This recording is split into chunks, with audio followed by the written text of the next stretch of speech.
Hey guys, it's me, Adalynn. Today we are going to be reading Chapter 10, We Play the Game Show of Death, starting on page 163. Don't forget that I only post on Mondays, Wednesdays, and Fridays. That's a new thing that I'm doing.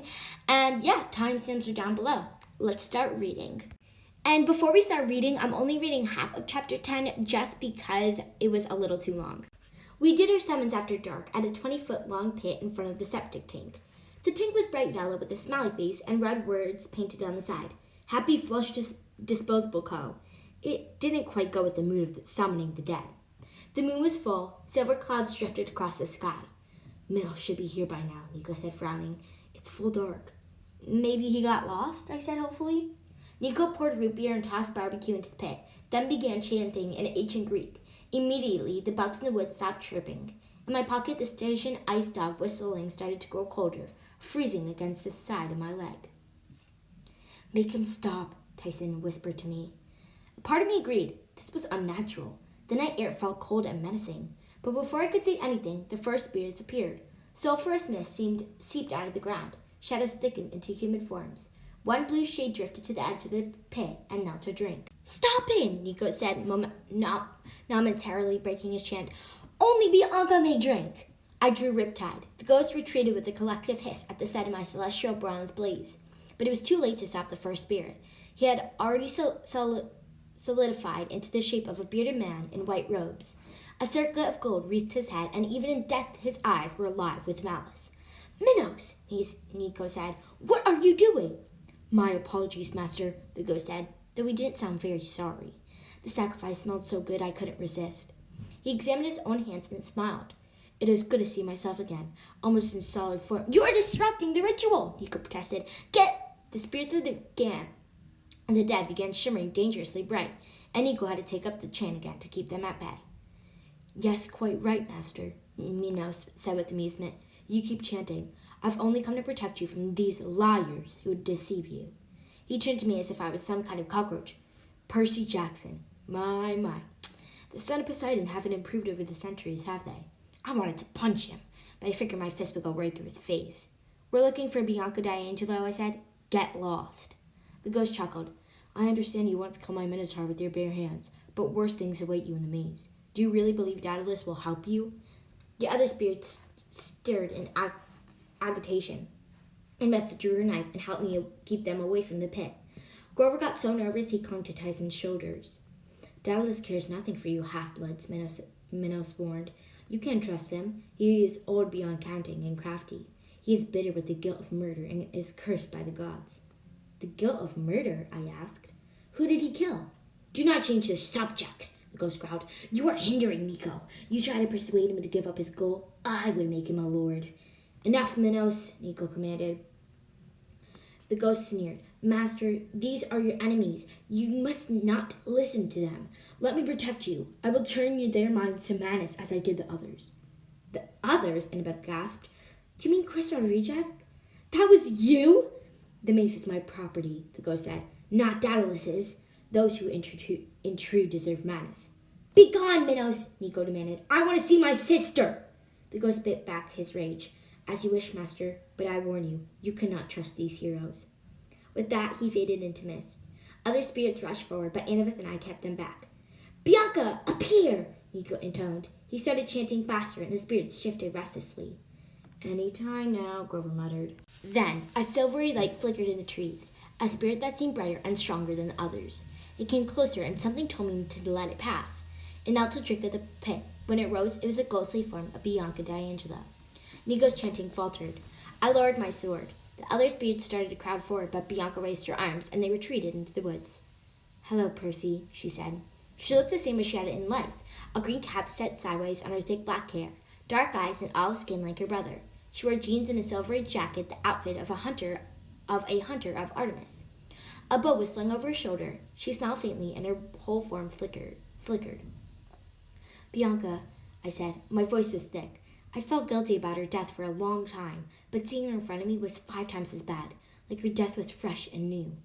I remembered searching through the wreckage of the giant bronze warrior she'd sacrificed her life to defeat, and not finding any sign of her. I'm so sorry, I said. You have nothing to apologize for, Percy. I made my own choice. I don't regret it. Bianca! Niko stumbled forward like he was just coming out of a daze.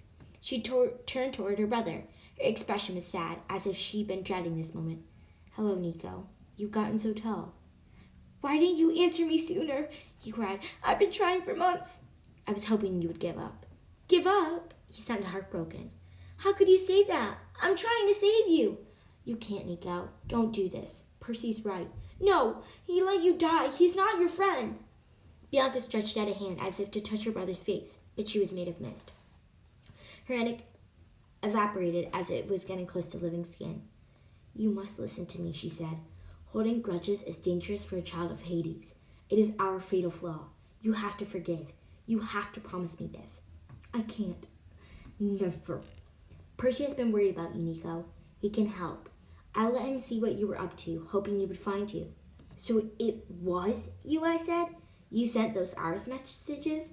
Bianca nodded. What are you, helping him and not me? Niko screamed. It's not fair. You are close to the truth now, Bianca told him. It's not Percy you're mad at, Niko. It's me. No. You're mad because I left you to become a hunter of Artemis. You're mad because I died and left you alone. I'm sorry for that, Niko. I truly am, but you must overcome the anger and stop blaming Percy for my choices. It will be your doom. She's right, Annabeth broke in. Kronos is rising, Niko. He'll twist anyone he can to his cause. I don't care about Kronos, Niko said. I just want my sister back. You can't have that, Niko, Bianca told him gently. I'm the son of Hades. I can. Don't try, she said. If you love me, don't. Her voice trailed off. Spirits had started to gather around us, and they seemed agitated. Their shadows shifted. Their voice whispered, Danger. Tartarus stirs, Bianca said. Your power draws the attention of Kronos. The dead must return to the underworld. It is not safe for us to remain. Wait, Niko said. Please, goodbye, Niko, Bianca said. I love you. Remember what I said. Her form shivered, and the ghost disappeared, leaving us alone with a pit, a happy flush septic tank, and a cold full moon. None of us were anxious to travel that night, so we decided to wait until morning. Grove and I crashed on the leather couches in Jeron's living room, which was a lot more comfortable than a bedroll in the maze, but it didn't make my nightmares any better.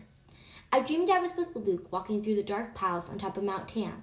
It was a real building now, not some half-finished illusion like I'd seen last winter. Green fires burned in braziers along the walls. The floor was polished black marble. A cold wind blew down the hallway, and above us through the open ceiling, the sky swirled with the gray storm clouds. Luke was dressed for battle. He wore camouflage pants, a white t-shirt, and a bronze breastplate. But his sword, Blackbiter, wasn't at his side, only an empty scabbard. We walked into a large courtyard where dozens of warriors and Drachni were preparing for war. When they saw him, the demigods rose to attention. They beat their swords against their shields. Is it my time, my lord? A Drachni asked. Soon, Luke promised. Continue your work. My lord, a voice said behind him. Kelly, the imposa, was smiling at him. She wore a blue dress tonight and looked wickedly beautiful. Her eyes flickered, sometimes dark brown, sometimes pure red. Her hair was braided down her back and seemed to catch the light of the torches, as if it were anxious to turn back into pure flame. My heart was pounding. I waited for Kelly to see me, to chase me out of the dream as she did before, but this time she didn't notice me. You have a visitor, she told Luke. She stepped aside, and even Luke seemed stunned by what he saw. The monster Campe towered above him. Her snakes hissed around her legs. Ainbot hides growled at her waist. Her swords were drawn, shimmering with poison, and her bat wings extended. She looked up the entire corridor. She took up the entire corridor. You. Luke's voice sounded a little shaky. I told you to stay on Alcratz. Campe's eyes blinked sideways like a reptile's. She spoke in that weird rumbling language, but this time I understood. Somewhere in the back of my mind. I come to serve. Give me revenge. You're a jailer, Luke said. Your job, I will have them dead. No one escapes me. Luke hesitated. A line of sweat trickled down the side of his face. Very well, he said. You will go with us. You may carry around a string. It is a position of great honor. Campe hissed at the stars. She sheathed her swords and turned, pounding down the hallway on her enormous dragon legs. We should have let that one in Tartarus, Luke mumbled. She's too chaotic, too powerful. Kelly laughed softly. You should not fear power, Luke. Use it. The sooner we leave, the better, Luke said. I want this over with. Aw, Kelly sympathized. running a finger down his arm. You find it unpleasant to destroy your old camp? I didn't say that. You're not having second thoughts about your own, special part? Luke's face turned stony. I know my duty. That is good, the demon said. Is our strike force sufficient, do you think? Or will I need to call Mother Hecate for help? We have more than enough, Luke said grimly. The deal is almost complete. All I need now is to negotiate a safe passage through the arena. Callie said. That should be interesting.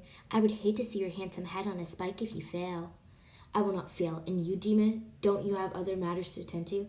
Oh, yes, Kelly smiled. I'm bringing despair to our eavesdropping enemies. I'm doing that right now. She turned her eyes directly on me, exposed her talons, and ripped through my dream. Suddenly, I was in a different place. I stood at the top of a stone tower overlooking rocky cliffs and the ocean below. The old man Dadalist was hunched over a work table, wrestling with some kind of navigational instrument, like a huge compass. He looked years older than what I'd last seen him. He was stooped, and his hands were gnarled. He cursed in ancient Greek and squinted as if he couldn't see his work, even though it was a sunny day. Uncle, a voice called. A smiling boy about Niko's age came bounding up the steps carrying a wooden box. Hello, Paradox, the old man said through his tone sounded cold. Done with your projects already? Yes, Uncle. They were easy. Dallas scowled. Easy? The problem of moving water uphill without a pump was easy? Oh, yes. Look. The boy dumped his box and rummaged through the junk. He came up with a strip of papyrus and showed the old inventor some diagrams and notes. They didn't make any sense to me, but Dadalist nodded broodingly. I see. Not bad. The king loved it, Perdick said. He said I might even be smarter than you. Did he now? But I don't believe that. I'm so glad Mother sent me to study with you. I want to know everything you do. Yes, Dadalist muttered. So when I die, you can take my place, huh? The boy's eyes widened. Oh, no, Uncle, but I've been thinking. Why does a man have to die anyway? The inventor scowled. It is the way of things, lad. Everything dies but the gods. But why? The boy insisted. If you could capture the eminence, the soul in another form, well, you told me about your automatons, Uncle. Bulls, eagles, dragons, horses of bronze. Why not a bronze form for a man? No, my boy, Della said sharply. You are naive. Such a thing is impossible. I don't think so, Paradix insisted. With the use of a little magic. Magic? Bah! Yes, Uncle. Magic and mechanics together with a little work, one could make a body that would look exactly human, only better. I made some notes. He handed the old man a thick scroll. Dallas unfurled it. He read for a long time. His eyes narrowed. He glanced at the boy, then closed the scroll and cleared his throat. It will never work, my boy. When you're older, you'll see. Can I fix that astrolabe then, Uncle? Are your joints swelling up again? The old man's jaws clenched. No, thank you. Now, why don't you run along? Paradix didn't seem to notice the old man's anger. He snatched a bronze beetle from his mound of stuff and ran down to the edge of the tower. A low sail ranged the rim, coming just above the boy's knees. The wind was strong. Move back, I wanted to tell him, but my voice didn't work. Paradix wound up the beetle and tossed it into the sky. It spread its wings and hummed away. Paradix laughed with delight. Smarter than me, Dadalist mumbled too soft for the boy to hear. Is it true your son died flying? Is it true your son died flying, Uncle? I heard you made him enormous wings, but they failed. Dallas' hands clenched. Take my place, he muttered. The wind bang around the boy, tugging at his clothes, making his hair ripple. I would like to fly, Paradix said. I'd make my own wings that wouldn't fail. Do you think I could? Maybe it was a dream within my dream, but suddenly I imagined the two-headed god Gannis shimmering in the air next to Dallas, smiling as he tossed his silver key from hand to hand.